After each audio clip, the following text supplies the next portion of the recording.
Hey there, folks. Today we're diving into a critical issue that's been making headlines: Russia's potential use of the father of all bombs against Ukraine. This is not just any bomb, it's a thermobaric beast with an explosive yield comparable to 44 tons of TNT. So what's got everyone on edge? Former Russian President Dmitry Medvedev recently hinted that Russia might deploy this devastating weapon in the ongoing Ukraine conflict. Medvedev's remarks suggest that Western analysts who downplayed the threat might be in for a rude awakening. Let's break down what this means. The FOAB, or the aviation thermobaric bomb of increased power, creates a high-pressure blast wave and a prolonged combustion effect. It's designed to obliterate personnel, fortifications, and structures, basically anything in its path. Now here's where it gets even more interesting. Medvedev mentioned new delivery vehicles, sparking speculation about the RS-28 Sarmat missile, also known as Satan II. This intercontinental ballistic missile can carry a massive 10-ton payload over vast distances, making it a candidate for delivering the FOA. But delivering this bomb isn't as straightforward as loading it up and pressing a button. The Sarmat missile would need significant modifications to carry the 7-ton FOAB. This could involve reducing the fuel load, or even sacrificing a stage of the missile, which would impact its aerodynamic properties and require rigorous testing.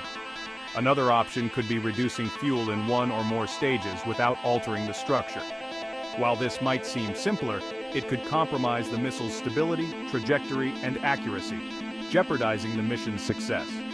Despite its advanced capabilities, the Sarmat is an evolution of Soviet-era technology, officially inducted into Russia's strategic forces only last year.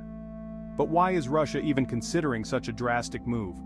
Since the early 2000s, Russia has viewed NATO's eastward expansion as a direct threat. This perception has driven the development of advanced weapon systems like the Sarmat, designed to deter further NATO encroachment. In 2018, President Putin unveiled a new generation of weapons, including the Sarmat missile, signaling Russia's commitment to protecting its interests. These advanced weapons underscore Russia's determination to counter perceived threats, and the Sarmat might have been designed with the foresight of carrying larger payloads for shorter-range engagements. So, what's next for Kyiv? While the use of a conventional weapon like the FOAB would be devastating, it's crucial to recognize that it represents a more restrained response compared to nuclear options. Russia seems to be signaling that while they are prepared to escalate, they are also trying to avoid a catastrophic conflict. That's all for today's deep dive. If you found this video insightful, don't forget to like and subscribe for more updates on global events. Stay informed, stay safe. See you next time.